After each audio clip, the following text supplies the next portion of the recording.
Welcome to Kasao, Mukono district in central Uganda. Here, Mariam Nabatanzi is like any other woman if you walked past her.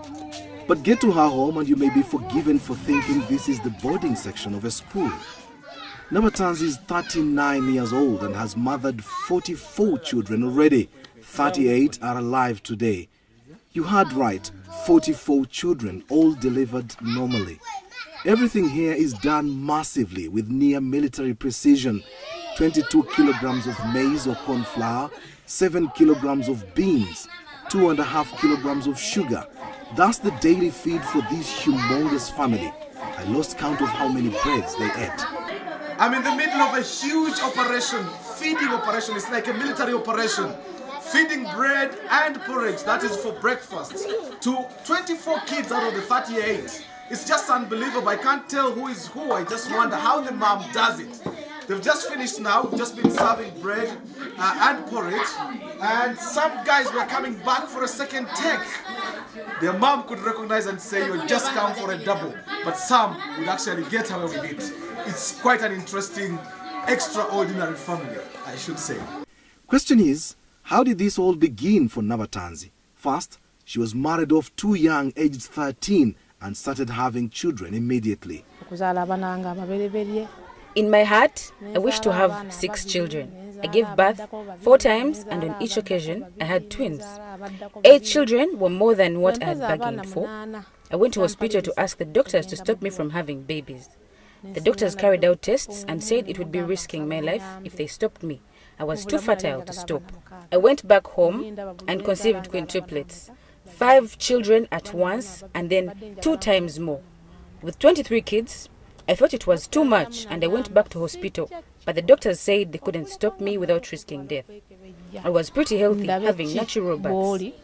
Gynecologists say it's possible to be this fertile, although not commonplace. But once you have these many children, my question then is, how hard is it to name these children?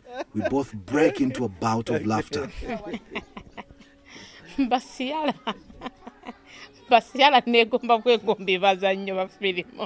use different names. First, when I started having twins, I bought a book of names. So I'd pick names from there. Then my husband is Catholic and I'm Muslim. So don't be surprised to see a Mohammed, then a Dennis. We'd pick from each side. Then we looked for ancestral names. When the numbers got bigger, I began picking names of my favorite movies, especially Nollywood. I've got Ciara's, Precious Ozokwa, Desmond Elliot, Genevieve Naji, and so on. When you hear this kind of story, you must be wondering where the man responsible for all this procreation is. Well, when I posed this question, Mariam's lead face suddenly turned sad. I have had to put up with a lot. He's tortured me so much. He abused me, beat me up sometimes, and threatened to kill me once. He pays no school fees, nor does he even know what we survive on. Unashamedly, he comes and eats what he didn't leave home. He's not part of these children's lives. Where we are now, I bought with my own money and from doing little jobs here and there. He was in utter shock to learn I'd bought and built this place. Her biggest challenge is looking after these children with an absentee father, foremost of which is school fees and feeding the children. 14 of her children are in primary school, where she has to pay more than 5 million shillings in school dues per term. This is equivalent to around $1,500. Another 10 children are in secondary school. Some have been forced to drop out of school as the bill spirals out of control. Her dream is to educate all her children so that they may get a better life, not like what she's been through. To fund all this, she learned many skills including cake making, bricklaying, decorations, tailoring, cooking, and herbal medicine. She hates having to beg. There's no end to Mariam Nabatanzi's story. It's powerful, it's captivating. Yet somehow, I have to find a way to say goodbye. So what's her message?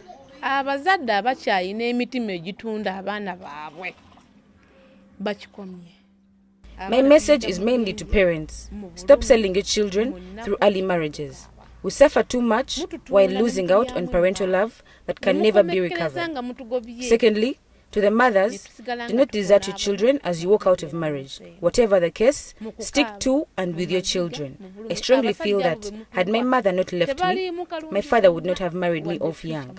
To the men, please shoulder your responsibilities. Don't leave it to the women. A man puts up a shop for you and they imagine all is sorted. No buying anything anymore at home. You forced us to become like men. Reclaim your status as men. Show us love and let us do our responsibilities. It's hard to hold back my own tears knowing so many examples of what she's referring to. Mariam only sleeps for a maximum of 5 hours a day. The rest of her day is dedicated to the children. It would have been good to know what her neighbors make of her, but time wasn't on my side. But don't be surprised if she's declared the woman with the most number of children in the world from one man. Kasim Kaira, Azam News, Kasao, Uganda.